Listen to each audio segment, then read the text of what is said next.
आइए देखते हैं, मजा आएगा। इसे अतुल जी नहीं, आपने चूंकि आपने कोल सेकी की बात की है तो उसको बात सुनिए ना। सेक्रेटरी के लिए अलग नियम रहे, ब्यूरोक्रेट के लिए अलग नियम रहे, आम जनता के लिए अलग नियम रहे, और सीएम पीएम और मंत्री के लिए अलग नियम रहे। ये क्यों चलेगा इस देश में? यही नहीं, अभी और सुनिए। मैं अपने दर्शकों को बताती हूँ, रुकिए सर। सेवा से निलंबित हुए 48 घंटे जेल में रहने पर अगर ब्यूरोक्रेट है, सैलरी कम हो जाती है केस के निपटारे तक, प्रमोशन ट्रांसफर रुक जाता है केस के निपटारे तक। एक नहीं अनेकों उदाहरण है, दशकों तक उनके साथ ये होता है। उनका जीवन नहीं है क्या? उनका संघर्ष नहीं है? हो सकता है उनको भी कोई पॉलिटिकली टारगेट कर रहा हो सकता है उनको भी कोई जानबूझकर टारगेट कर रहा हो। उनके लिए अलग नियम रहेगा, आपके लिए अलग। वर्क फ्रॉम जेल, इसको आप जस्टिफाई कर दीजिए। मैं आपसे कुछ नहीं पूछूंगी पूरे डिबेट में। अभी बताता है भाई, अभी बताता है, अभी किया ना, अभी बताता है। जो नैतिकता दिखा नहीं सकते वो कानून लाने की बात करते हैं। और एक बात आप समझ लीजिए कि जिस तरह का इस्तेमाल जांच एजेंसियों का किया है वो परे जाकर सिद्ध हुआ है। अब रही बात, कुछ हमको कॉन्स्टिट्यूशनल बातें भी सोचनी पड़ेगी।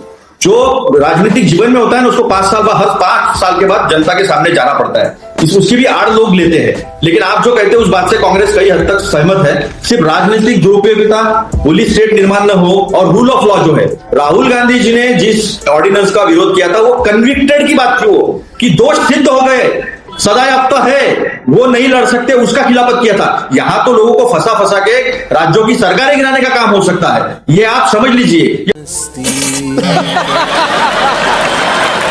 पुलिस स्टेट होगा, रूल ऑफ लॉ क्या कहता है? Innocent until proven guilty. ये प्रिंसिपल को आप छोड़ रहे हो, आर्टिकल 21 को आप छोड़ रहे हो, आर्टिकल 41 का आप जो है उल्लंघन कर रहे हो। मैं बीच में नहीं बोला था। तो जो उल्लंघन जो है वो उल्लंघन बार हो रहा है, और यही एक पहली रेजिम है।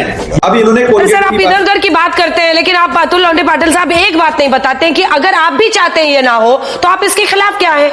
आपके लोगों ने तो वैसे ही इस्तीफा दिया है, आप खुद ही दावा कर रहे हैं और हम भी सबके नाम दिखा रहे हैं। फिर प्रॉब्लम क्या है? क्योंकि मैं चूतिया हूं, मेरा दिमाग चूतिया है। सुनिए ना, जब कोई कानून आएगा तो प्रॉब्लम है, और हम खुद से देंगे तो अच्छा है। अंजना जी, कन्विक्टेड किसी को सजा हो गई है, उसको सत्ता में नहीं रहना चाहिए। ये स्टैंड हमने तब भी लिया था, आज भी लिया था। अमित शाह जी ने अपने सहूलियत से कहा, और किसके बारे में क्या कहा, तो मैं ये भी कह सकता हूँ कि अमित शाह के बारे में कोर्ट ने कहा था कि ये समाज में रहने लायक आदमी नहीं है। तो ये सब बातें अगर करेंगे ना तो बहुत दूर तक जाएगी। हेराल्ड केस में, सुब्रमण्यम स्वामी के केस में ईडी ने गुना दाखिल किया था, वो कर नहीं सकते। और ये जो सुप्रीम कोर्ट की बात बता रहे ना, सुप्रीम कोर्ट ने कहा था आप इनकम टैक्स के पास जाइए, ये नहीं कहा था कि आप यहां नहीं आ सकते। तो जरा हमको भी मत सिखाइए क्या है।